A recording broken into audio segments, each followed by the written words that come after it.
Good evening, everyone, and welcome back to the League of Europe. We are here for round number 13 around the Austrian circuit. No, as you can tell, I am not Killer. I am always his noble steed, his sidekick of Mr. Ariel Jacob. Killer is not actually here for this evening, and I thought I didn't really want to ride it solo. I thought I'd get the pettiness overload back together. If you remember of the Rocket League, then you'll remember that very, very well. I've got Mr. QVR Matthias in with me. Matt, how are you doing this evening? Yeah, all good, all good. Looking forward to commentating with you for the first time. I have not kept up to date really for about anything to do with D2 this season, so it should be interesting. Yeah, especially if it's the first time that you're picking it up, it definitely is very, very interesting. So, yeah, as anybody has actually missed it out so far throughout this season, this is round number 13 and 17. 5 more races to go. And then after tonight, obviously, 4 more races left to go. We're still a sprint at Brazil for the final race of the season. I will quickly just run through the standings whilst we are just getting into the lobby for yourselves now. Mr. Ariel Felipe is currently leading the championship by 24 points. He's on 166, ahead of QVR Koskapen on 142 points. So I'd say 24-point gap between those top two. And QVR Koskapen has been on a bit of form as of recent, so hopefully he's able to try and make it a bit more spicier towards the end of the division, or end of the season, sorry. Make it a bit more of a spicier battle between him and Felipe. In third is the other AlphaTauri of Luke with 119 points. Lifeboat in fourth with 110 points after picking up a win last week at Singapore. A very, very dominant win, needless to say, as well. Larkin in fifth with 104 points. T-Brum sixth with 99 points. Tope in seventh with 89. Evans Joshua in eighth with 80, who's had 5 DNFs in a row. So to say that he's still sitting in eighth with all of that is quite impressive. RJ is in ninth with 79 points and Reservoir around that top 10 with 78 points. Those top 10 are a little bit clearer of the rest. Chris is in 11th with 51 points to his name as well. And it's looking very, very grey at the start of qualifying here, Matt. Any range, you reckon? Well, we'll see. It also depends on how quickly everyone is coming out on track. If it is due to rain, we'll see 17 cars out on track within a minute. If not, we'll probably not get that much rain. Oh, Lifeboat's joined back. Yeah, so I think Lifeboat just had to quickly restart his game for whatever reason. But yeah, I'm kind of intrigued to see how this is going to go down for this evening. As I say, if there's going to be any rain or not. I suppose we'll wait and see how it's, what the final result is going to be for this evening, whether Felipe is going to be able to extend his championship lead, or if Koskapen's going to be able to catch up, or if anybody else is really going to be able to sort of catch up within that pack. As I say, as of recent, we've been starting to see a lot of different people getting in towards that top 5 as of recent. As I say, Chris being one of them, he started picking up top 5 performances. Matty as well in Portugal ended up picking up third. As I say, T-Brum, he's won 2 of the last 3 races. He DNF'd in Singapore after a massive crash that happened on lap number 1. I say Lifebout, he's of course back in as well, and now also back into the session, which is good to see. Nolan, he's managed to break his streak for the least amount, or for no podium in quite some time. Well, they did that at Imola, so after stewards reports. Yeah, there's a lot of people that are still capable of getting up podiums, getting top 5s. Anything can still happen within this championship. And at the moment, we are right on board with Licks for the first lap. And as I say that, just going in towards turn 1, he didn't even get to a corner, and he ends up invalidating on the lap there, Matt. Yeah, that wasn't great. He is a bit too eager on the track limits there, but well, thankfully we've got Tope right behind him, coming through the second sector split now. 16 flat, it's not a bad first sector, especially for a banker, so he'll be looking to do more of that. Certainly will, so we'll see what Tope's able to do towards the end of the lap, coming up towards turn number 4 now as well. See what he's able to do, braking just after the 100 metre board, down into second gear going through. There's a bit of an interesting one, but I suppose it got him around that corner in the end anyway. Now up towards turn number 6, see if he's able to try and keep that very nicely through the inside. Doesn't take as much on the exit curb as he probably would have liked to, through turn 7 and turn number 8 now as well. And turn 7, I think, is probably one of the more deceiving corners. Very easy easy to lose it on traction going through there now through the final 2 corners, turn 9 and turn number 10. I suppose it's technically named as turn 9 and turn 10, when really it is pretty much turn 9 at the end of it. And up towards the line comes Taupe. For a banker lap, a 104.7 is a pretty decent banker lap for Division 2, I've got to say, Matt. Yeah, it's definitely not bad. We've got Felipe, the rightful 2008 champion, in second then. He'll be looking to win the championship in Brazil, of course, which his counterpart couldn't quite do. And yeah, we haven't seen that many laps. So I thought we'd be seeing a few laps coming in by now, but I guess people have invalidated them as it stands. It's quite easy, of course, to do it at, like, for example, the last corner or turn 1. It's quite easy to invalidate. Yeah, no, it certainly is. Scream's just making his way up towards the line. That's finishes lap 105.050, just very shy of Felipe's lap. And then Larkin slots it in between them at 05026. Miami just behind him as well, 5.25. Chris going up into P2, 4 thousandths of a second behind Taupe. So Taupe still sitting on pole for the time being. Lix did end up dropping it around turn number 1 as well. RJ up into 8th with a 5.6. I say up into 8th, it's still plumb last out of the times that have been done so far, but his teammate is out on a lap, and I'm going to stick on board with the person that is trying to chase down Oriol Felipe in this championship, Mr. QVR Koskappen, see what he is able to do. Going in towards turn number 3 now, 16.123, not the quickest sector 1 we've seen so far. I think Taupe might still have that advantage with that. Now, second DRS zone going down in towards turn number 4. As I say, breaking just after the 100 meter board. Is Ben going to be able to keep it nice on the inside? He does keep it nice and tight on the inside. Doesn't take as much exit as what you probably would normally see, but very nice traction regardless for him. Again, not as much on the entry either on that outside. So, and again, on the exit as well, I think he's just trying to make sure he gets a valid lap in, which is fair enough to say, because I'm sure Ben knows that he probably has got the pace to try and do a decent lap. Hopefully there's a few cars as well that try and keep out of his way. There is, I think, a McLaren almost going in front of him to start a lap. I think that might be Miami actually, just to start his second lap around here. But Koskappen up towards the line now. Is it on pole? It is, only just by 10 thousandths of a second. That is insanely close. Of course, it's to be expected with Austria being such a short track, but still, the top 3 to be within 200ths of a second is nuts. Yeah, no, definitely to say the least as well. So, yeah, very, very close with those guys. Even Reserfi's, as I say, very close with them as well. Just over a 10th of a second separating top 4. And then even from 6th downwards, I know it's 6 tenths between, I think it's Felipe and RJ. And like you say, I'm quite surprised that there's not been more laps that have been done. 11 out of the 17 drivers here tonight have done a lap already, and there's 6 minutes that have gone by already in this qualifying session. So I think that might tell we're going to have quite a few penalties go on tonight as well, as Lifeboat comes across the line at 104.918. I think it said purple sector 3, whether that's true or not, I have absolutely no idea, because the game can lie about that. But yeah, I think, well, now 5 drivers that are yet to do a lap with 6 minutes gone. I think that's going to tell tonight. I feel like we're going to see quite a few penalties go down here, Matt. Yeah, it's definitely possible. It's of course, if you're pushing the limit, being right up on the edge of track limits, it's very easy to just sneak over and invalidate your lap, and or in a race to just go slightly over the edge of the track and then get a warning, and then 3 is, as Lifeboat nearly crashes into the wall on his in lap. Sorry. Yeah, it's so easy to get a penalty around here, just slightly overstepping the mark, and it's a 3-second time penalty, or massively overstepping the mark and getting a fat penalty.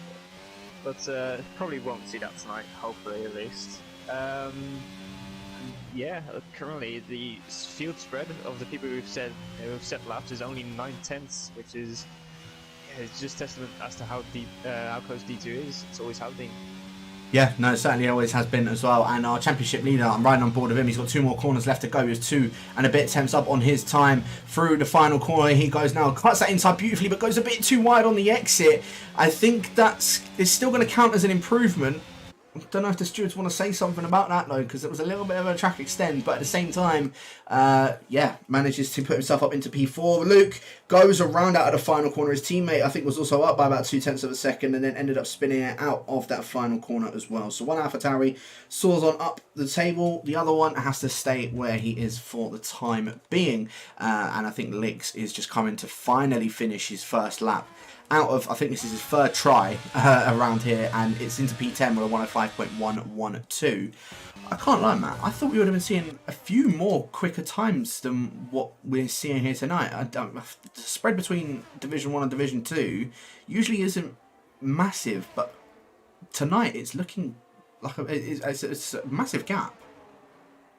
Yeah, it is. It's quite a big gap, but yeah, the times they're not as quick as I expected. Of course, they've still got 9.5 minutes left to improve on those times. Of course, most of the laps that have been set as of right now are like only bankers. But when you look at the Division 3, for example, I think they had a 0.3 as pole position. So yeah, it's interesting to see. Yeah, no, it certainly is. I'm just trying to see who's going to be our next one to complete a lap. Reservoir's just coming around the final corners to start a lap. I think Koskappen is the same as well. As I say, Nolan, he's just come into the pits, and so has Luke. Is that RJ that's coming to finish a lap? No, he's also starting a lap as well. So I think I'm going to ride on board with, I think Larkin might be one of the furthest ones along, if I'm not mistaken, because both of the Alfa Romeos have already done their lap as well. So I think Larkin is going to be our next one to complete a lap. We'll see what he's able to do so far. At the moment, sitting in P9, literally sat in the very middle of the pack on the 105.0. And just talking to him beforehand, Sui Ross, that was Sui Ross putting it up into P2. I don't know how he's managed to literally put it dead in the middle between Koskappen and Tope, but you know what? That's an impressive achievement. 5 thousandths of a second behind Koskappen, 5 thousandths of a second ahead of Tope. Very, very close within that top 4, still separated by 200ths of a second. Larkin around the final corner, not going as far wide on the exit, and still puts it onto pole with a 4.6 for his first time. Very nicely done as his time as well. Koskappen making his way around the final corner. He was 6 thousandths down on his time, and it's now even further down on his time, not making an improvement on his second lap, which is very interesting. RJ is making an improvement though, up into P11 with a 105.092.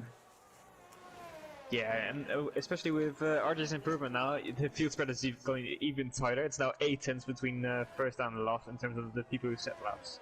And yeah, Larkin is always want to pull one out of the bag when no one really expects it. I think he might have just also given slipstream to Miami, considering how close those guys are on track. So let's see how Miami goes for this lap. He's coming from the middle sector now. It's 200ths off, so maybe made a mistake at some point early on in the lap.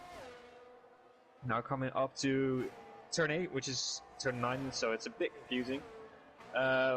Quite deep, getting onto the inside curve, going quite wide, not getting invalidated, but he's still going and up to the line. And what is he going to set? A 5 flat. Oh my god, Lifeboat. Where did that come from? Yeah, very nice time from Lifeboat, 104.452. 2 tenths up ahead of Larkin in P2, which is around Austria. It's quite an impressive feat because it's the shortest track that's on the calendar. Obviously, probably other than Monaco. I think Monaco still is technically counted as the shortest track, but in time-wise, it's the quickest track to drive around, and 2 tenths of a second separating those top 2, considering how close it is between everybody else in that field, is it's quite impressive, to say the least. I think Division 1 might be calling him next season from the looks of things, but Lix is just coming up to the line, I think, just to start his third lap, or it might even be his 4th lap, shall I say, sorry, on the soft compounded tyre. As you say, still, it was an 8-tenth spread. It's now just under a second spread, with Luke still sitting down in 15th position at the moment. But he's a 10th up on his time, so we'll see what he's able to do. I think that final corner, or the final sector, is where he was really sort of struggling. So let's see what the AlphaTauri can do. He's never mind. It was the second sector that was really putting him down, because he's 7.5 tenths up on his time. Wow. So Luke is looking to try and, well, even compete with Lifeboat's time. This is going to be very interesting. 2 more corners left to go. We'll see what he's able to do. Try not to invalidate on that exit. He does that very nicely. Up towards the line comes Luke. It's putting it between his teammate and Lifebout. I didn't even realise Nolan went up into P2 as well. Wait. But yeah. That's it. That's incredible. The two Alpha Towers out of absolutely nowhere, both into the top 3.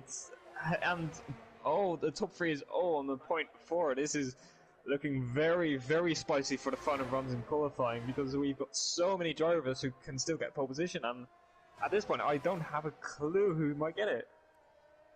Honestly, Matt, you and me both. I have absolutely no idea. Austria always provides some very interesting results, and one man that I might actually be keeping my eye on is this man on my screen, Mr. IRT Taupe. He put it on pole very early on, and he still only has that banker lap to his name, that 104.726, and he's now on a 3rd flying lap because he didn't manage to improve on his second one, sorry. So we'll see what the German's able to do on his 3rd flying lap. Manages to get very nice traction coming out of turn number 3, and now going down in towards turn number 4. We'll see what he's able to conjure up in this second sector, whether it's going to be an improvement. Keeps it in 3rd gear this time, bit better. Could have used a bit more on the outside of that track there, but still nicely done regardless. We'll see if he's improving on sector 2 as he makes his way up towards that timing line. He's 300ths down on his time, so there's still time for improvement. He could still definitely make up a bit more time. We'll see what he's able to do in this final sector. I think, in fact, he's just coming into the pits, so Taupe's not making an improvement. Everyone is pretty much in the pits other than Brent. I think Brent is actually on a lap, although as I say that, he's turned off his ERS, so he's not actually going to be doing a lap. And everybody is sitting in the pits with 4 minutes left to go. So I may as well just ask you now, Matt, any sort of surprises that I know you said you haven't really watched D2 much this season, if at all, but any sort of surprises that are standing out for you at the moment? Well, the only surprises I can really say anything about is what I can compare to the last time I was in D2, which is Nolan or Felipe. He's gone a lot better since our last race with him. He's fighting at the top of D2 now. Of course, he's a championship leader, which was also a big surprise to me when I heard it. It's full of surprises. Let me see. Yeah, of course, I'll be a bit biased towards QVR Koskapen, the beautiful name. He's in QVR, of course, which is the best team in the world, and I'll be cheering a little bit more maybe if he wins, but I'll try to be as unbiased as I can. Let's be honest, Matt. Best team in the world? It's got to be XL, isn't it? Surely. Oh yeah. Oh, Brent. Oh, into the wall, but doesn't damage his car too much. It's the club or the wall right after he invalidated. That was quite unnecessary, if you ask me. Yeah, very unfortunate for Brent, and now he's going to have to make his way into the pits. He's still got time to come back out to get a lap done, because he's only done a 1:16.8 as his time so far, so he's definitely starting towards the back if that's what he's leaving it as. But now we're on to our championship leader's final lap. Normally likes to get out early. Unfortunately for him, though, there is a lot of traffic out in front of him. I think Luke is trying to wait for him, though, to try and give his teammate a bit of slipstream going through turn number 3, and I think he might have actually done this very, very nicely.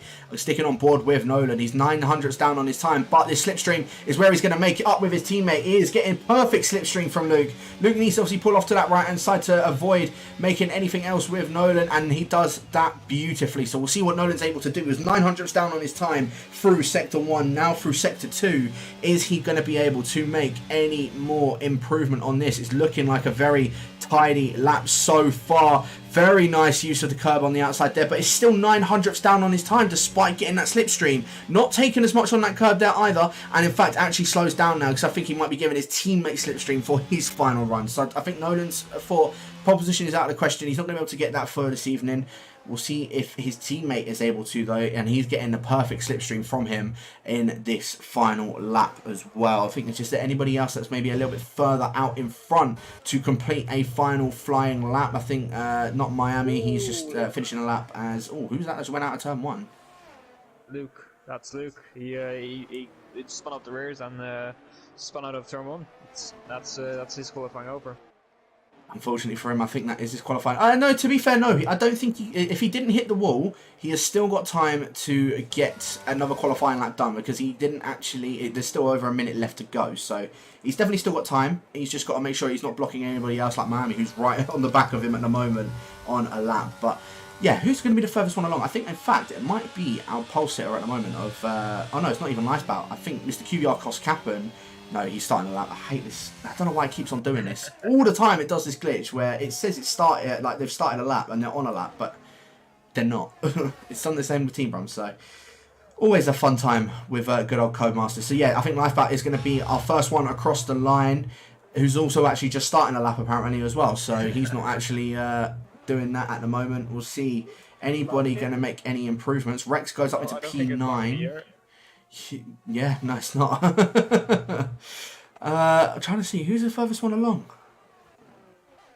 Well, I'm fairly certain Koskapin is on a lap, but he's not that far along yet. But we might as well go on board with him. Yeah, that's fine. We'll stick on board with him. So. Yeah, okay. He's currently a 10th up after the first sector. He's not improved much going through the second sector. He has to lift up a little bit going through the left-right there, which is not ideal, especially with the speed coming out this lap, coming down this final sector into the final 2 corners. Right-hander misses the apex completely, goes wide and invalidates the lap. Oh, that will be so painful for him, especially with his championship leader right ahead of him on the grid. In fact, not anymore. Topa's now jumped him down into P7. Wow, T-Brum's improved as well. P4, very close. Tope went up to 5th. Larkin is on a lap as well. 800's down on his time. Lifeboat is coming across the line. In fact, not actually going to be improving on his time either. In fact, he spun it coming out of the final corner. Larkin as well going very wide out of the final corner, not improving on his time. Brent has been disqualified for parking in a dangerous location. So I don't know what that's about. Very, very interesting to say the least. Rex is coming to the pits, so he's not going to be improving on a lap. Lix is a 10th up on his time, so he's going to look to try and put himself into the 4s as well, and goes up into P11, just up ahead of his teammate. So nicely done from him. That Scream has no front wing, so that is qualifying all done and dusted. Lifeboat managing to hold on to pole position. Not many improvements going on in those final runs, but Lifeboat on pole.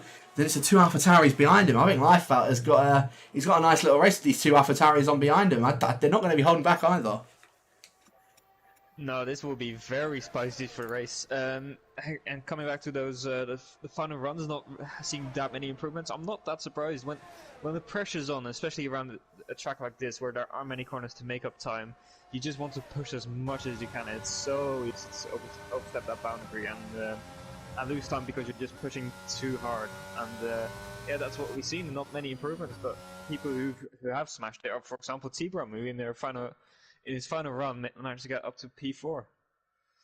Certainly did. So, quickly run you through the final order for qualifying. As I said, Lifeboat and Luke ran on that front row in first and second. Nolan and T-Brum in third and fourth, and all relentless second row. Tope in fifth with Larkin in sixth. Koskapen in seventh with Sweet Ross in eighth. Chris in ninth. Miami ran out of top 10. Lix in 11th with Rex in 12th. That's Scream in 13th. Reservoir 14th. Sen in 15th. RJ in 16th.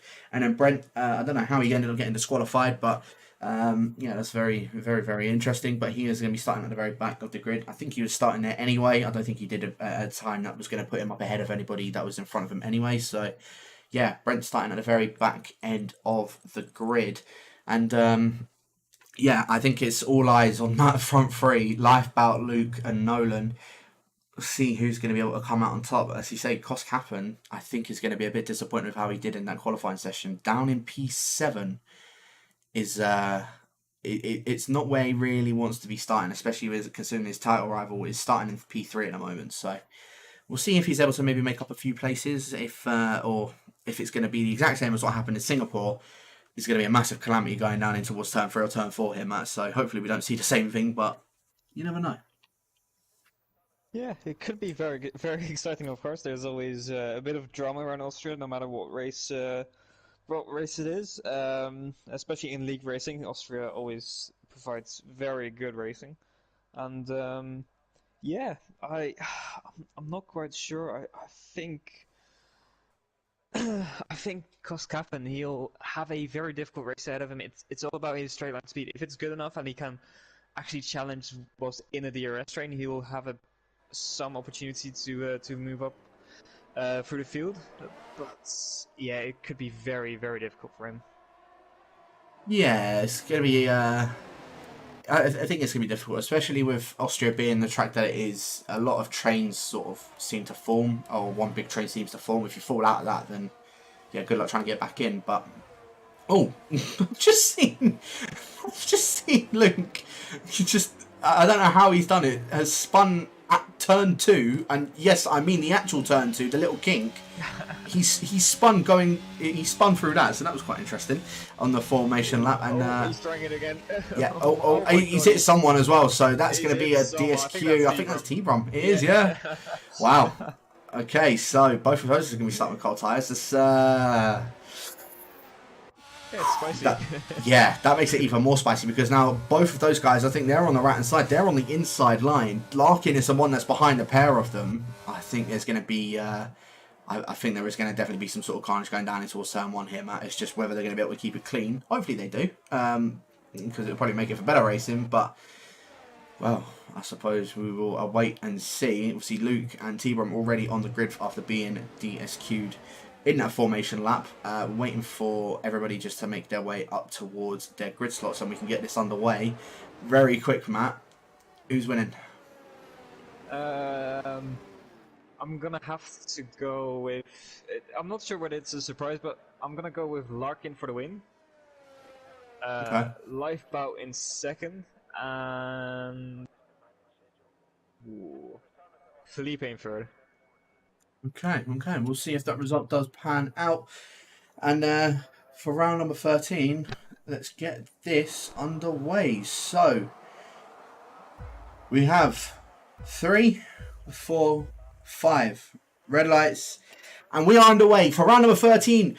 Around Austria, lights out, and away we go. Nolan getting a very good start in comparison to Lifeboat. In fact, trying to line up alongside down towards turn number 1. Lifeboat gonna be pushed to the outside, and all of contact. Nolan around, Lifeboat around as well. That means Pope goes into the lead of the race. He managed to jump ahead of both Luke and Larkin. Pope is now into the lead of the race. Luke up in second, Larkin in third, Miami in fourth. Miami's trying to go down the inside of his teammate in towards turn number 3. They're both too wide. Very bad camera angle we're getting here, but Miami's now up into third, jumping up ahead of his teammate. Koskappen into fifth. Chris in 6th. What a start that was. The top, 2 of the top 3 ended up spinning out of the first corner. Yeah, that was absolutely hectic. Only thing I saw was Lifeboat going off track and then just clipping the side of Felipe. I'm not sure what happened there, but I think that one's on Lifeboat. I think so as well. Obviously, Nolan had that inside in towards turn number 1. I think Lifeboat just got a bit too heavy on that power, and it ended up, when he came on back on track, it ended up spinning him around. And I think Lifeboat has actually given that position back to Felipe. So fair game between them. Rex and Chris very close to each other. In fact, Rex, sorry, with Koskappen, we didn't actually get to check the tyres beforehand. Miami, Rex, Reservoir and Licks all on the set of the mediums, the rest are on the hard tyres. So no wonder why Miami had a very good start, and Larkin kind of just letting him buy in towards turn 3, because now he's on the back of Luke in towards turn number 1. In fact, has a massive bit of oversteer. I think clipped a bit too much of that inside curve. I thought Larkin was going to go for a move, but didn't end up going for it in the end. And Rex looking to see if he can maybe go for a move, and same with Koskappen around the outside of Larkin in towards turn 3. They're both side by side of each other. Larkin giving a bit of a squeeze to Koskappen, a little bit of wheel banger between the pair of them, but kept it clean in the end. Larkin holding on that position ahead of Koskappen. Rex now going to try and see if he can go for a move on the Red Bull down in towards turn number 4. Don't think he's going to be able to get any sort of move done for the time being. Koskappen does cover that off very nicely already. At 3 seconds, I bet it. Oh my God, what was that? T-Brum and Scream just went straight on at turn 4. Yeah, that brought out the first safety car. I did not see what happened there, except for the outcome. And the outcome was wild. So I must see what the incident itself was. But yeah, not quite sure what to say about that. Let's just do a short recap of what's happened so far, because it's been a hectic lap and a half so far. Top, a massive lead out in front. He got a fantastic start, made fantastic use of Lifeboat and Felipe collecting each other and going all the way to the back of the grid. And yeah, he's looking very comfortable up to now. Yeah, he certainly is. So virtual safety car is out currently. Probably will be ending very, very soon. Miami, I can see he really wants to just try and get a move done on Luke. Obviously, they're not back under racing as of yet. Or it doesn't look like they're back under racing yet anyway. Or are they? Because they look like they're pushing almost at full pelt. Oh, no, sorry. So, yeah, they are just sort of backing off. So, yeah, we're still under virtual safety car conditions at the moment. As I said, it should be ending very, very soon, hopefully. And we can get this straight back underway. But, yeah, Tope, a very commanding start so far in that lap and a half. Obviously, we're now on lap number 3 of 36. So we'll see what they're able to do. As there we go, we're back on the racing now, and DRS of course being enabled because it's now lap number 3 as well. And yeah, Luke really going to be put in trouble with, despite the fact that obviously he's leading in this train at the moment, but Taupe has just completely ran away from him. It gives Miami an opportunity to try and go for a move early on, especially on those medium compound tyre, and try and catch up to Taupe.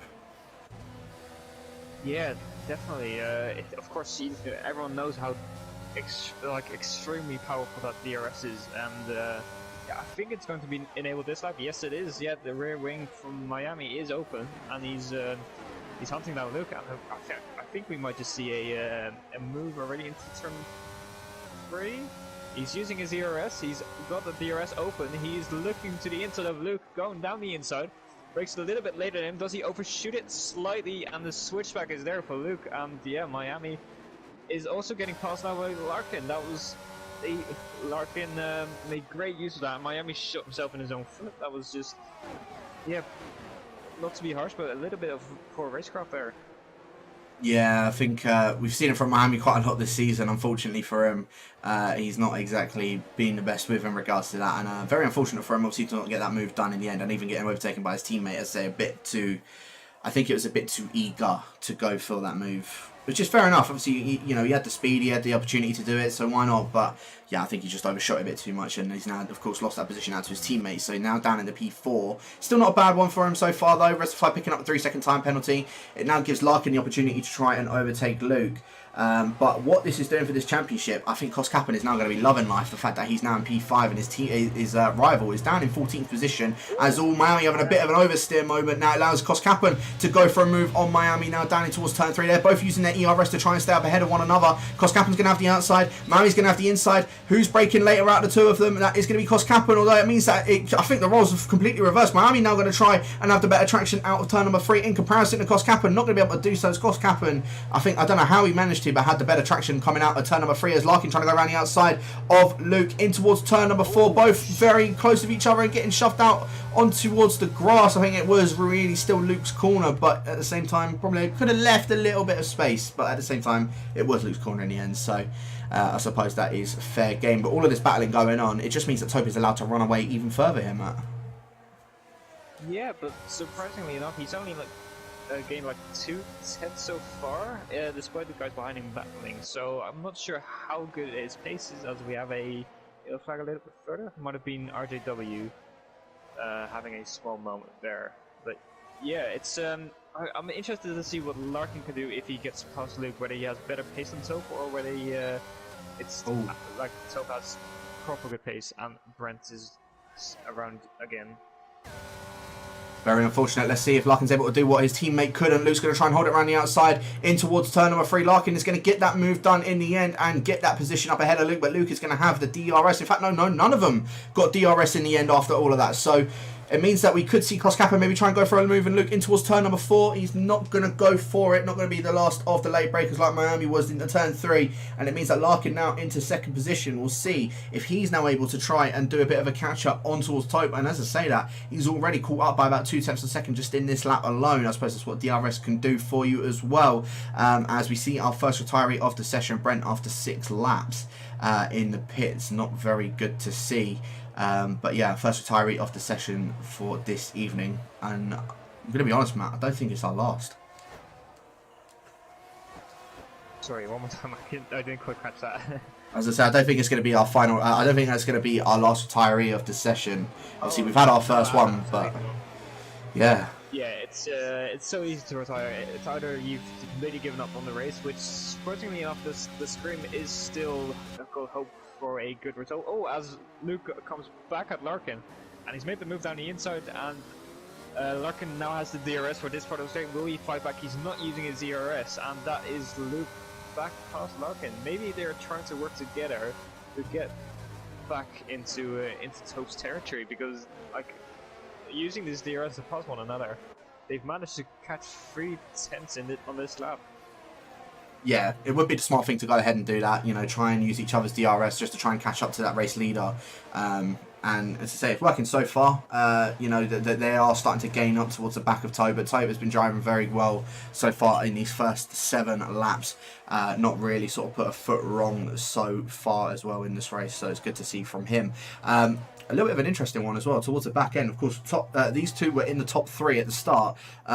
Nolan and Lifeboat are having a very big battle towards the back end of the field, which is not what we would have thought at the start of this race. But yeah, obviously Lifeboat and Nolan both coming together out of turn at number 1, and it looks as if Lifeboat might actually be going for a move on him in towards turn number 3. We'll see if he is able to. He's going to use that ERS just to go for this move, and that is move done up into P14. There's still opportunity for both of these two to come make their way back through the field and get a good set of points still.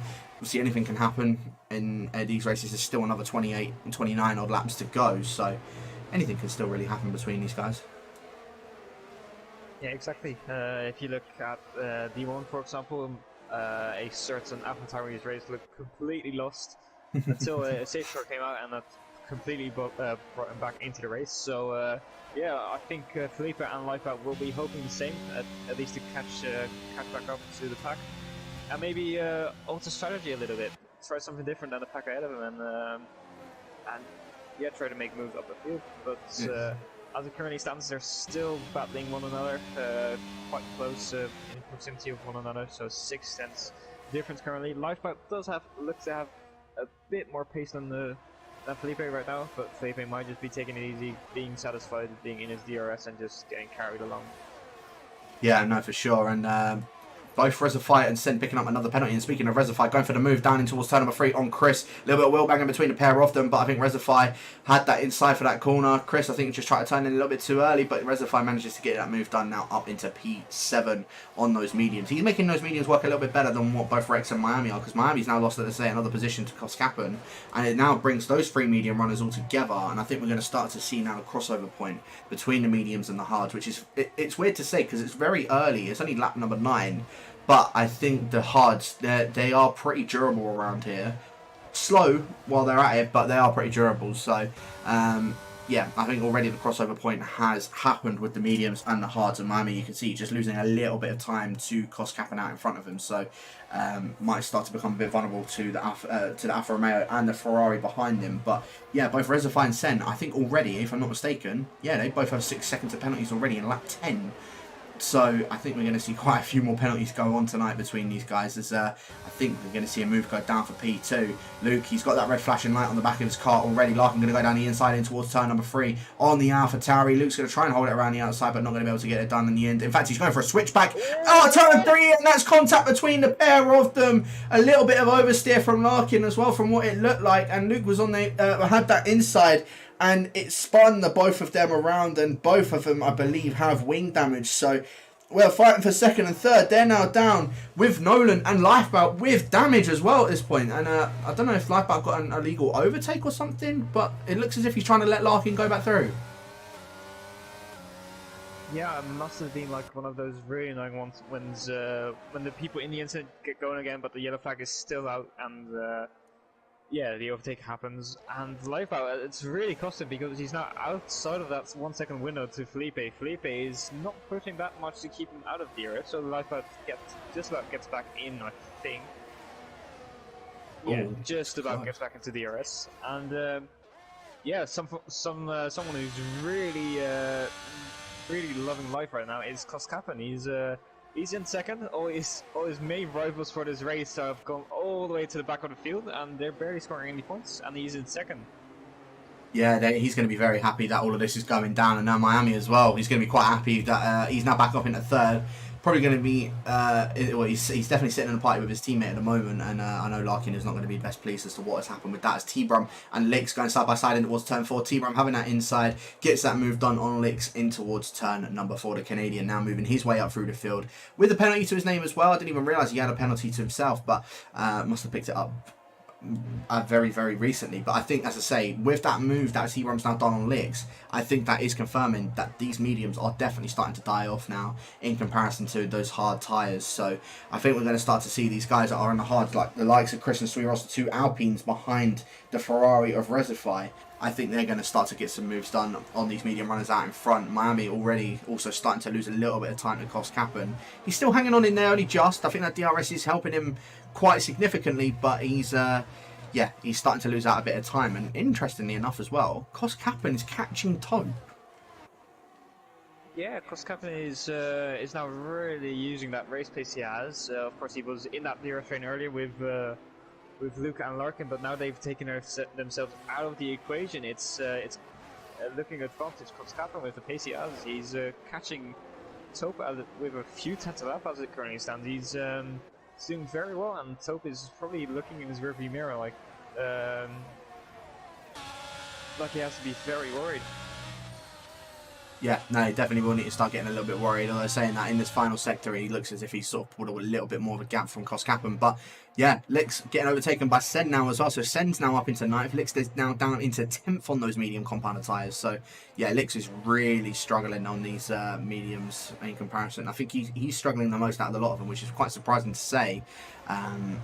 But yeah, I don't know what's sort of really going on with Lick. Sen is out of DRS from those guys out in front of him. So again, he's now going to be put under pressure from the Alfa Romeo out in front. I think we're probably going to stick with this battle because I feel like there's going to be a move go down in towards turn 3. And I feel like Lick might try and do something on the back of that Aston Martin. Although saying that, he's not really close enough to doing anything at the moment. So yeah, I think Lick may not actually end up going for a move and might just sort of, sit pretty behind him for the time being. Let's send Dragon back up to the back of this DRS train out in front of them. So yeah, we'll see if that ends up going down. As Larkin picking up the fastest lap of the race now as well, out in, now down in the P15, but he's catching Scream at a rate of knots. Scream, of course, having that incident on lap number 1 in turn 4. Still don't know what went on with that. I guess we'll probably see it after the race, but yeah, very interesting. As Lifebout picking up 3-second time penalty, fourth driver of the race to pick up a penalty, and we're starting to see a few pit stops for these medium runners. As Sweet Ross almost going into the back of Resify, but yes, Rex and Resify both into the pits. Miami did not come in, so he's going to be going for. He's going to try and do a bit of an overcut on those two behind him. I think he's got to be coming in at the end of this lap. So he needs to try and do something. He needs to be using that ERS and needs to try and get that gap to both Rex and Resify. We'll see if he's able to do it. See if the overcut is able to, or see if he's able to do the overcut on both of those ILT boys. What do you reckon? What do you reckon, Matt? It is possible if Miami gets dragged along by Koskappen in his DRS, and Koskappen's pace is good enough as it stands right now, because those hard tires will be very cold at the start of the lap, and this track of course doesn't have many corners. It won't have many opportunities to warm up to one of those tires, so I'd say the overcut is very much possible. Yeah, no, there's definitely a chance of that happening. As I thought Rex and Reservoir were both side by side, but for some reason the timer's just glitched on my screen. So let's have a look. Miami, he's not actually coming into the pits as of yet, so he's choosing to stay out. As our race leader Tope has gone around out of the final corner. No front wing for him. It now means Koskappen is our race leader, and that's a full course safety car. I don't know what Koskappen has done for this kind of karma, but he must be doing something absolutely amazing. He's making use of everything that's falling his way. Is a safety car. I think he'll be able to pit onto mediums and just about make it to the end of the race. But yeah, every single one ahead of him, they're just dropping like flies. Yeah, they certainly are. I think you are right, though. I think the mediums can just about go to the end. Of course, safety car will probably be in at lap 17, lap 18. So I think he would have just about gotten away with that. Miami as well. He's been gifted a free pit stop on those medium, considering the fact that Rex and Resify, they just pit on the lap before. So yeah, Miami I think is also going to be laughing at the fact that he didn't pit. I think we were both surprised he didn't pit, but I think he's now happy that he didn't end up pitting, because then he would have been stuck behind that safety car coming out of the pits. Yeah, it's a stroke of genius, even if he didn't mean it. And yeah, he's looking in a very good position, especially if the mediums die off towards the end of the race. If he can keep someone near Koskappen, even despite being on a slower hard tire, he could just have a small chance at the win here. Yeah, there's definitely a chance for him to get the win, but Tope, so unfortunate. As I say, he didn't put a foot wrong in this race so far, and now no front wing for him. He's going to be dropping back quite a few positions, as I say that actually. In fact, he's only going to drop back behind RJ and T-Brum from the looks of things and go on a set of the medium tyres. So Tope's still not out of it at the moment, but yeah, he's going to drop back behind those guys, I think. Let's see where Reservoir and Lix come out. In fact, Lix was one of the ones that stayed out, and in fact, he's coming out behind Sen in P5, so not bad at all, to be fair to him. Not bad for both of the for Alfa Romeos, both in 5th and 6th at the moment. It's not horrendous, but if you compare it to where they were, it's not ideal. Like, they were right up there with Miami, I think, if I remember that correctly. So they lost a little bit, but it could definitely be worse. They're still in this, and they still have a chance of at a good haul of points. Yeah, well, I think, in fact, Lix actually wasn't really with the rest of them. He was down in, like, P10 fighting with T-Brum and RJ, I think, at one stage. So, Lix has been the biggest gainer out of all of this, and I don't know how he's managed to play a bit of... Well, he's had a stroke of luck on this as well. So, up into P5 for Lix. Obviously, Rex losing out to his teammate. But yeah, Lix has had a very good, well, that safety car really played into his hands massively. But yeah, as I say, it also played into Miami's hands. Of course, at this moment, he's probably going to get swamped by both Chris and Sen. But he needs to try and play the long game because he's going to have the better tyres towards the end of the race. He just needs to play that long game. If he can stay with those guys on those mediums, then yeah, Miami definitely has got a very good shot of winning the race for this evening.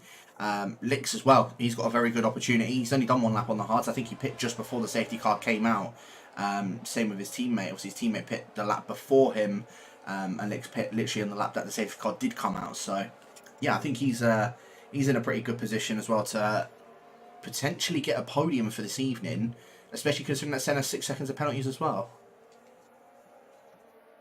Yeah, very good chance. And moving on to our race leader, Koskapen, he has one clear target, and that is to get out of DRS as soon as possible and just drive away with it. So, if Miami can keep those two cars behind him for at least a few laps, should be in the bag for Koskapen. But of course, with all our leaders so far crashing out, he'll be hoping he's not next. Yeah, no, for sure. And I think Larkin and Luke are going to be quite happy that the safety car did come out because, you know, they were both quite significantly behind. Same with Scream. All three of those guys sitting in 14th, 15th and 16th respectively. You know, they're going to be quite happy that that safety car did come out because then it's brought them straight back into the back of the pack. Obviously, with a few guys with penalties in the middle of that pack as well. Safety car should be in at the end of this lap, as I say it does. Yeah, it gives them that opportunity to now try and fight for a decent set of points. Obviously, if you're new to the League of Europe, top 12 is where you get points, and Tope is still currently our final point sitter, considering that he was just leading the race, and that's actually what brought out that safety car. So we'll see when Koskapen's is going to go on this safety car restart. He's going relatively quickly for a safety car restart, which is quite surprising. And he goes out of the second to last corner. Has Miami read it? He kind of has read that actually quite nicely, and he's kept his tyres up into the temperature. Chris has not really read it as much as what Miami has done. So yeah, Miami, very good safety car restart from him. Same with Koskapen. Obviously, he's almost built up that gap of 1 second already with that tyre advantage. Miami needs to try and just use as much as he can to stay within that 1 second. Otherwise, he is going to be swamped by Chris and by Sen. Going down in towards turn number 3 though, are we going to see any moves go down further on in the field? I think T-Brum might be eyeing up a move on Reservoir down in towards turn number 3. He did have a look and just went straight back in towards his line. Probably would have thrown off RJ behind him, but luckily it wasn't very close anyway, so manages to hold onto that. Reservoir, I think, might be eyeing up a move on Sween Rossi towards turn 4, but I don't think the Ferrari's going to go for anything at the moment. No move changes so far, but yeah, already that 1 second gap at the top has happened. Miami is now going to start to be feeling a bit of pressure from those two medium runners behind him. Yeah, he's. I've got to say, it wasn't much of a chance he had to stay within the earth of Koskapen, especially with how much Koskapen has pushed up. He's pushed around 35% out of his ERS battery, so yeah, he's looking extremely quick on those medium tires, and yeah, Miami is looking quite vulnerable. He needs to use a bit of ERS already on this main straight to just Chris behind. Yeah, Chris is looking very feisty. He's looking eager to get that P2 in. Yeah, he's definitely going to look to try and do it. And in fact, he's using that ERS now to try and put a bit more pressure on Miami. Miami using a bit of his ERS now as well. So I don't think we're going to see a move go down in towards turn number 3. But turn 4, depending on the exit as he gets, as I say, Chris has a bit of an oversteer moment out of turn 4. So I thought we might see a move go down from him. But no, he's now going to have to wait until that DRS does get enabled, which means that he's going to fall further and further behind Koskappen. So now Chris needs to try and get a move done ASAP, because now he's about 2 seconds behind our race leader of Mr. QBR Koskappen. Ben has been driving very, very well so far, and you know, he's kept himself nice and clean. Obviously, starting in P7, I thought it would have been quite bad for him, but it turns out it's probably been the best thing that's actually happened for him, because he's managed to get us a few moves done. He's seen all the people that have been in the front of the race crash out, and he's now the one that's in the front of the race. So yeah, I think Ben's going to be quite happy with how this race has gone so far, and hopefully he can try, or hopefully for himself, he can try and convert that, because if it finishes the way that it does at the moment, he will actually go to our championship leader, because Nolan is not sitting in the points at the moment. Yeah, Nolan will be so frustrated. It's just one simple incident at the start of the race, and it's cost him, as of up to now, he's in 13th, not even in the points. And yeah, knowing that his championship rival is right at the top. Oh, and there's a yellow flag. Who is that? Brumman Sweet Ross from the looks of things.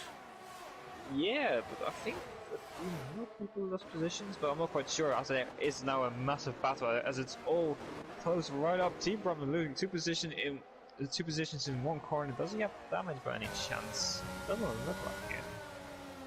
But that is really close up the pack from around 9th, 16th. Oh, Felipe and Larkin. Not quite sure what happened. I think you saw more than I did. I think it looked it looked like it was the 2 AlphaTauris and Larkin that all got involved in that, because Luke's dropped off from those guys as well. So I don't know what happened with those guys, but yeah, Nolan, I don't think he's going to be happy, because he's well out of the points now.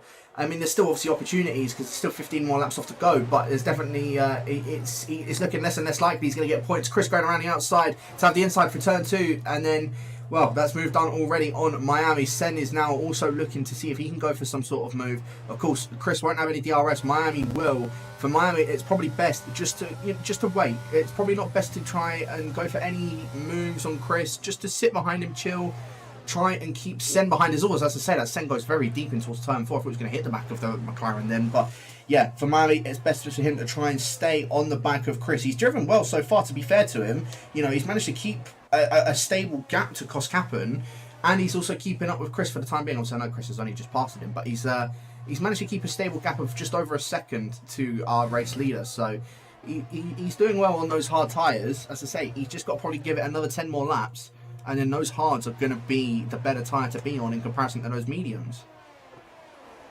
Yeah, and I'm just seeing small errors popping up for Koskappen, just slightly missing apexes.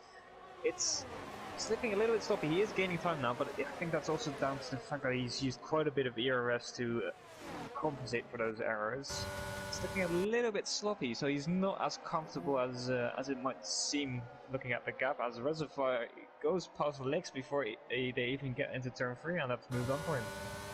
And Sen as well, he's using that ERS. He wants to get this move done on Miami. Now down in towards turn 4. He looked into turn 3. He's now holding his nose down there in towards turn 4. A little bit of contact between the pair of them. I think some space was left between them, but Sen, I think, just tried to get a little bit too extra with it. Obviously, he's on those mediums, so he's well within his right to try and go for it, but unfortunately for him not getting that move done, RJ swooping around the outside of Lix as well into P7. So Lix also starting to lose out a few positions, and also picked up a penalty for himself. In fact, he has that red flashing light on the back of his car, and Lifebout is going to be seeing that and licking his lips. He wants to try and go for this move on Lix as well, and Lifebout is pretty much still sitting with 100% ERS to his name. So yeah, Lifebout not probably at the pace that that we know that he's capable of, and I'm sure we're going to see him move. In fact, go down in towards turn 1. Are we going to see him move go down in towards turn 1? No, the Iraqi, in fact, actually just sits behind Lix for the time being, and now we're going to see this move go down. Lix not going to really try and put a defense on that, and it's actually going 2x2 because Rex and Resify now both side by side of each other. The 2 IRT boys are putting up a nice little show with these guys, and Rex going to try and go for a bit of a switchback on Resify, and they're doing well, to be fair to them, holding those medium runners behind them, considering that they're on the oldest tyres and the hardest tyres as well. They're doing well keeping those medium runners behind them whilst still having a cracking battle between a pair of them. Yeah, absolutely. The RT boys are interlinked. They're beautifully batting beautifully, and they're also keeping guys behind, which is very impressive. I'm not quite sure how good Ross's race pace has been so far. He's not really stood out that much compared to, for example, the guys over at the top, and it's now also coming under pressure from Lifeboat. So I think Lifeboat does have the pace of RJW, as there is a yellow flag. Oh, that's the Ooh. championship leader. He the race going from bad to worse. Oh, that is so unfortunate for him. Yeah, it certainly is. RJ looking to see if he can go for a move into turn one, or just looking for his breaking point.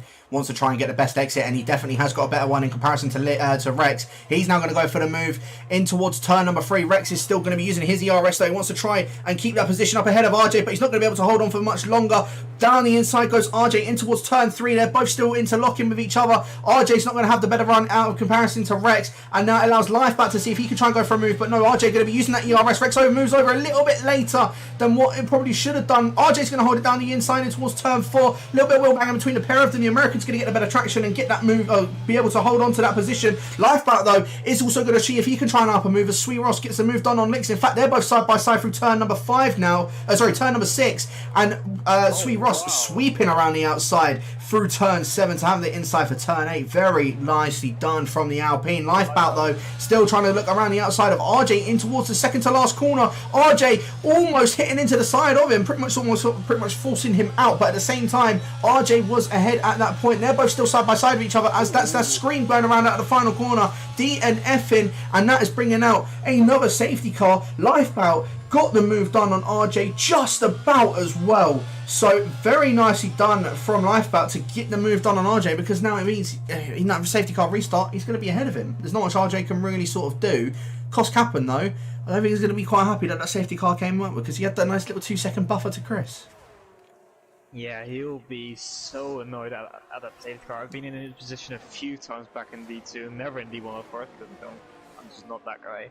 And yeah, it's so frustrating when you've built up a little bit of a gap. You feel comfortable, you feel like you've got this race under control, and just something that is completely out of your control just ruins it and puts other guys into contention with Chris behind him, who is probably licking his lips or her lips. I think it's him. Yeah, so I wonder, is anybody going to try and do a bit of an audacious pit stop? I don't think they are. In fact, actually, Resify is. Resify and Rex are coming in on those hard tyres. Yeah, okay, so this is a bit interesting. Why are they coming in? Larkin as well? I think, yeah, Felipe's already gone into the pits. Sure, it's all medium. Softs probably won't be able to do that. Okay, so this is a bit of an interesting one, because then it means Luke now goes back up into P7. Obviously, our race leader is still going to be staying in that race lead, obviously Mr. QBR Koskappen. It means the top 7 are now going to be a bit more under pressure from the rest of those medium runners, and that's now led by Rex. Rex actually jumped ahead of Resify in that pit stop phase, so that's quite interesting to see. I don't know how he ended up jumping up in front of him, actually, considering that Rex was behind him and being put under pressure from RJ. So, yeah, very, very interesting to say the least. Lifeboat is now back up into P5. And yeah, I think Nolan's going to be quite happy at the fact that there was that safety car that came out, because now it means that he can catch up to the back of the pack, considering that he was having a bit of a bad restart. Obviously, having that contact with Larkin and his teammate meant that he ended up dropping down quite significantly. Almost, I think, could have been borderline potentially getting lapped from Koskappen. But yeah, now it means that Nolan has been able to catch back up, and he's got another chance of at least still being able to pick up a point. Even if he picks up 1 point, he will remain in that championship lead on... Well, actually, no. Will he remain in the championship lead with comeback? He won't. In fact, it will be QVR Koskappen. So he needs to pick up 2 points. If Nolan can pick up 2 points, he will remain in that championship lead. Obviously, it will be 1 point going in towards Zandvoort, but he will remain in that championship lead. If he picks up only the 1 or no points, then it means that Koskappen will then inherit the championship lead with 4 rounds to go. And I say Zandvoort being next week as well, I feel like that might be one of Nolan's stronger tracks, if I'm not mistaken. So, yeah, hopefully for him, he's able to try and pick it back up for next week. Yeah, at the moment, with just over 9 laps left to go, I think Nolan's looking less and less likely he's going to be picking up any points for this evening. Although I say that, T-Brom and Licks and Reservoir's penalties could still boost him into the points, to be honest with you. Yeah, it definitely could. There's a few guys, of course, with penalties. Let me just take a look. Yeah, Sennett's 6 seconds worth. Reservoir as well, T-Brom as well, and Licks it's 3 seconds. So if he just holds position and everyone would to finish in a train, he'd get quite close to, I'd say, probably a top 10 finish. Yeah, there's definitely still that opportunity. He just needs to try and play it a bit safer. Obviously, he needs to get ahead. I think his main thing is getting ahead of Larkin. And from the looks of things, it didn't work out well last time. So we'll see if they are able to do so. But of course, now we're under this safety car restart. QBR Koskapin taking us under the second safety car restart. So we'll see if he's able to get the jump on Chris. Obviously, Chris didn't have exactly a very good restart last time. So we'll see if he's able to get the jump on him again this time. Of course, we've got to keep an eye on that from 8th downwards to see what they can do. Koskapin has gone at the exact same point as what he did last time. Chris has read it a bit better this time, so he's able to keep onto the back of him. Sen as well didn't end up getting a move done on Miami as well. And same with Lifebout. In fact, Lifebout is looking to see if he can go for the move on Sen very early on to try and counter out that penalty that he's picked up with the 3 seconds, but I don't think the Iraqi is going to be able to do anything for the time being. Miami now already almost losing out on 1 second to Chris, and both Chris and Koskapin using as much ERS as possible, as Licks also dropping back from the rest of these guys. Any moves going down in towards turn 3? It doesn't look like it, but Rex also very close to the back of Luke. In fact, trying to see if he can go for a move. The American wants to try and get a move done on the AlphaTauri. He's going to try and look around the outside of turn number 4. Luke is going to have that inside, a little bit of wheel banging between the pair of them. Both still side by side of each other, left enough room with each other as well, but Rex not able to get that move done on Luke. Both of the IRT boys of Rex and Reservoir have been battling very nicely throughout this entire afternoon, as Licks and Larkin both side by side now through turn number 6, and I don't think any move again is going to go down for the time being. Reservoir picking up yet another 3 second time penalty, so that's 9 seconds worth of penalties that Reservoir is going to be that Reservoir has. It means that Nolan will definitely get ahead of him as long as Nolan keeps his nose clean and doesn't end up going around at all. So yeah, that's at least a position for him. Obviously, Licks in front has a penalty as well, so that's 2 positions. And T-Brum with 6 seconds penalties, that's 3 positions. That would boost him into the points. So he needs to just try and keep his nose clean. And if he does, I mean, he's already guaranteed points at this stage. Yeah, all he needs to do is just keep it clean. As the Rex and Reservoir are going side by side, not quite. But yeah, the thing you can just notice, the guys that are on new medium, they just have so much grip. Just look at Rex coming out of that corner. He was 3 tons behind, and he's now right on the back of Sweet Ross after Lucas overtaking him, looking down the inside, trying to make that move. He's got a lot more of his car alongside this time on the inside, and he's made the move past Sweet Ross, and yeah, Lucas sweating, looking behind him. He's got all those new mediums right behind him, and it's the question, how long can he keep in mind? Yeah, beautifully done from Rex now to get himself up into P7. In fact, technically P5, because Lifebout and Sen in front of him have those penalties. So Luke is still in a shot of a podium. Obviously, Miami is still sitting, the only one now on a set of the hard compound tire. He didn't end up doing a pit stop. So it's just now down to when these mediums are going to be dying around him. Of course, those safety cars are not going to be helping his cause to try and get into the lead of this race. So Reservoir gets the move done on Sweet Ross down towards turn number 1. Sen picks up yet another penalty, so it's 9 seconds for him. Lifebout is going to go around the outside of, have the inside of turn 2 to go around the outside of turn number 3 on Sen. Sen, though, makes sure that he is not getting past whatsoever, and now Sen needs to keep an eye on behind him as opposed to in front of him, because Lifebout really wants to try and get this move done so he can try and challenge Miami out in front, because Miami hasn't got that DRS to those top 2, but Chris wants to try and go for this race win. If Koskapin loses this race win to Chris, it means that Koskapin won't be inheriting this race lead. He needs to win to inherit the race lead, the championship lead, sorry. So yeah, Koskapin needs to try and do everything he can to keep that Alpine behind him, and he's doing a good job so far, but with just over 6 laps left to go, it's going to start to look less and less likely, especially considering that Miami on those hard tyres is, he in fact actually is now within DRS, and that is Licks going around at the back of the field, so it means that Nolan now goes up into 14th position. But yeah, Miami has dragged himself back into DRS. He's used a lot of ERS to do so, but that's the main thing. He's got himself back in that DRS, which he needed to do. Yeah, he's done that absolutely perfectly. hope to be in the DRS going into turn 3. It's very, very close. I think he's just about managed to get in. Yes, he has. Yeah, that was so important for him to get that DRS as well. And I think these hard tires, I think the crossover has happened. I think these hard tires are now slightly quicker than those mediums ahead of him. I think so as well. I do think so. So we'll see what Miami can do now with, as I say, with just 6 laps left to go, and see if he can maybe make a move on either Chris or Koskappen, or even both of them. So yeah, I think literally, I think lap 36, lap 35 is when we're going to see Miami really come into his own on those top 2.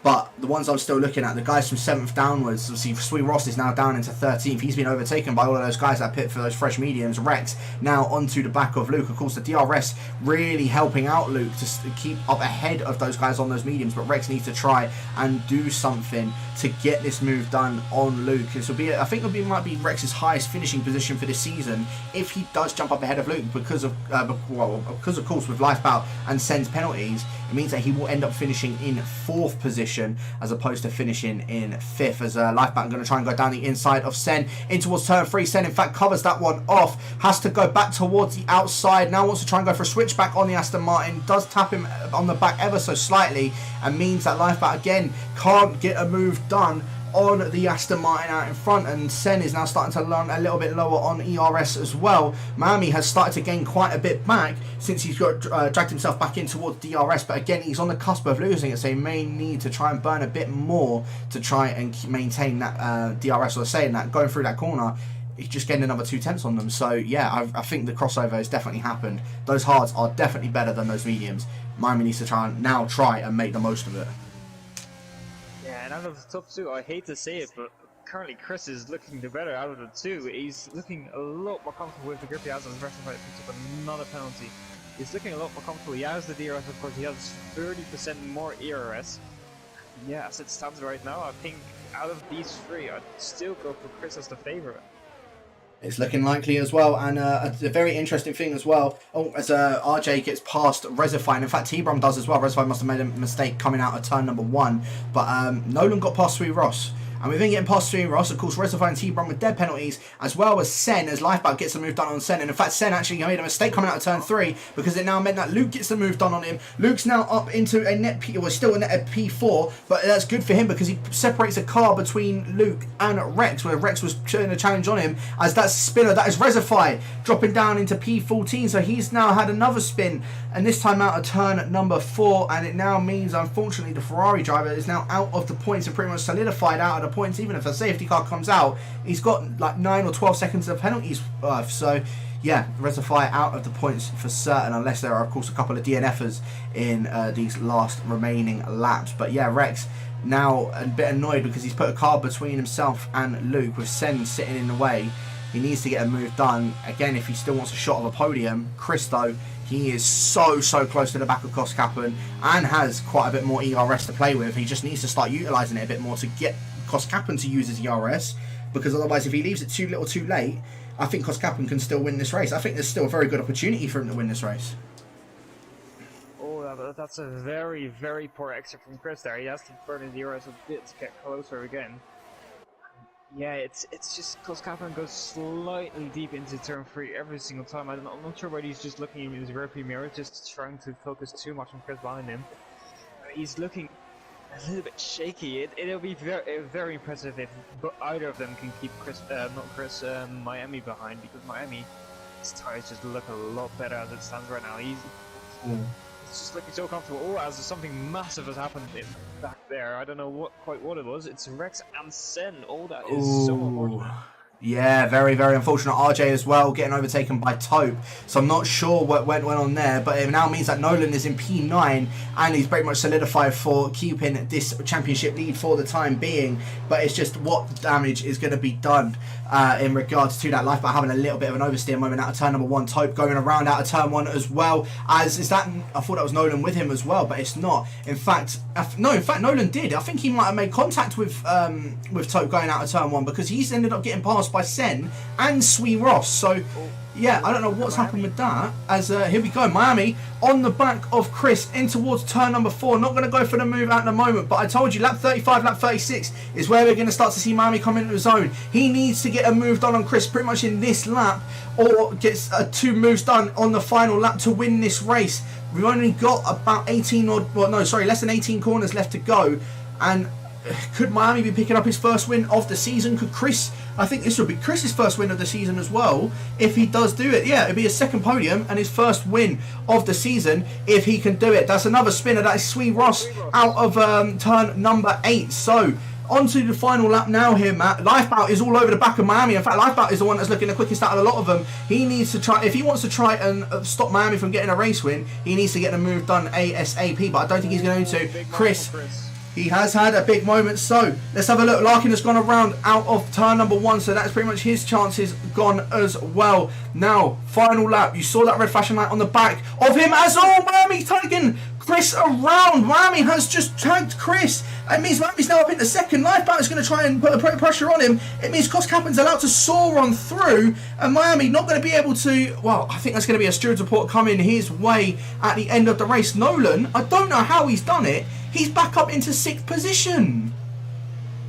And he's managed to keep that car just about ahead of Chris. Oh, Chris, he's looking very wonky. I think those tires are overheated massively. And yeah, out of all of this, it's Koskappen. He's done extremely well. He's soaked up all the pressure. And now coming around the final few corners, around the last corner now, he's soaked up all the pressure. He's done extremely well, and he's going to win this race out of Lifeboat and Miami. He certainly does so. Mr. QVR Koskappen. I think that is win number 3 for this season for him. Well done to you, my friend. Taking another win. Miami in 2nd, pending stewards reports. Luke in 3rd. Lifeboat in 4th. RJ in 5th. Nolan, I don't know how, has managed to finish in P6. Fair play to him. He's managed to bring that back massively. Chris in 7th. Tope in 8th. Rex in 9th. Larkin in 10th. Sweetross in 11th. And T-Brum picking up the final points position. I don't know what had went on with all of that, but one thing I know for certain is that Chris is not going to be very happy with what went on. No, absolutely not. He was looking to get past Ben or Koskappen, fully focused on him, and I didn't see whether he got tagged. I think by the sounds of it he did, and it's just so unfortunate going from looking like he might get a race win to, I think he got P7 in the end, P8. Let's have a quick look. So, where did he end up finishing? Yeah, Chris ended up finishing in 7th. Nolan ended up finishing in 6th. So, yeah, and Tope in 8th, despite obviously having pretty much no front wing early on as well. So, what a very weird grid. I can't lie. Koskappen taking the win. Miami in 2nd and Luke in 3rd. Considering that the only one that started in that top 3 was Luke in 2nd. Lifebout, after what happened on turn 1 with his championship rival of Mr. Ariel Felipe, ended up finishing in 4th. And Felipe ended up finishing in 6th. RJ from 16th on the grid ended up finishing in 5th. So very calm drive from him. Chris in 7th. Tope in 8th. Rex in 9th. Larkin in 10th. Sweetross in 11th. As I said, T-Brown picking up the final points position. Sen in 13th. Reservoir 14th with the fastest lap, but won't get a point for it because he's outside of the top 12. Licks in 15th. And then our 2 DNFers of this race of both Scream and Brent. Yeah, that was definitely carnage filled, to say the least, I've got to say, Matt. Quite an enjoyable race. Hopefully we'll see you back in D2 soon.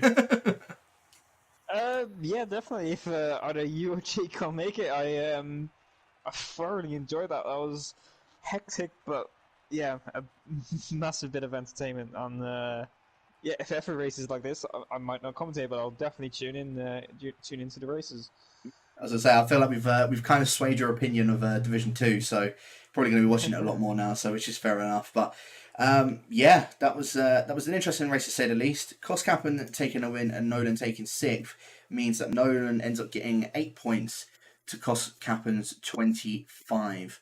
17-point deficit means that he is now 7 points behind our championship leader. With 4 rounds left to go, this championship is far from over, and that is definitely far from over to say the least. So make sure you guys are tuning in next week for round number 14 of 17. 4 races left to go, and including that sprint race in the final race of the season around Brazil. That is one you do not want to miss. But as I said, thank you guys for tuning in for this evening. Make sure you catch in Division 1 and Division 3 next week at 6:30 p.m. BST. Division 1 covered by James Head and Old School 3000, and Division 3 covered by Jess Gamer and Evil Dragon. And then Division 2 and Division 4 at 8:10 p.m. BST. Division 2 covered by myself and Mr. QVR Killer should be back for next week. And Division 4 will be QVR Verstappen and QVR Packer. So again, make sure you guys are tuning in for that, because there's still a lot of championships still left to determine with 4 rounds left to go. I don't think one has actually even been announced as of yet. I don't think there are still loads of championship battles that are left to go. So you don't want to be missing them, that's for certain. But Matt, as I said, thank you for covering for this week. Hopefully we do see you back in the booth for Division 2 soon, whether it's with myself or whether it's with Jake. But any sort of final thoughts on that race?